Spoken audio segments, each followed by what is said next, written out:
Houston is actually chosen as the first U.S. city for a Diaspora African Forum location. That's pretty big. Yeah, it's a very big deal. And it's good news for Black Americans who seek to invest, connect, and learn about Africa. So recently, Mayor Turner and the Diaspora Africa Forum organization, which is based in Accra, Ghana, came together to announce their unveiling of a new office that they're going to have in the city of Houston. That's the first time they're having a base outside of Africa. Wow. And it's in Houston because we have a large African population. And so the goal for this office is to make sure that they address the issues that are of concern to people of the diaspora.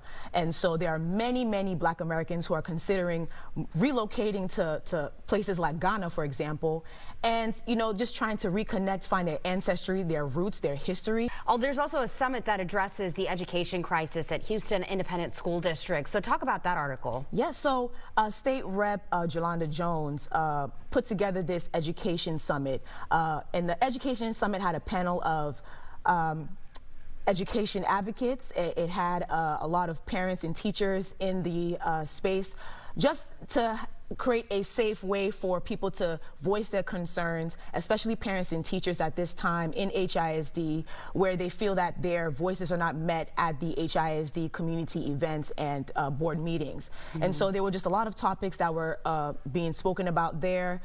Clearly, if people are watching what's happening at HISD, you can see what the concerns are, but we want to focus on what the summit brought. And so some of the key takeaways from that summit was, one, the HISD Board of Trustees, they're still active. They're still out there in the community. They're still there listening to what the people want from them, and they're the connector to the Board of Managers. So anything that the community has involving concerns and they feel like they can't get a reach to the BOM, they can do that. So they want to make that very clear. They also said make sure you join rallies in the community, make sure you're writing to the Department of Education and the Department of Justice for your concerns, and also vote in your local and state elections. That's huge. And real quick, you talked to a local DJ creating LGBTQ safe spaces through music. So really quickly, if you can tell me about this, because this is very important. Yes. So Margie King, DJ Margie King, we want to give her a shout out. She is one of our under 40 spotlights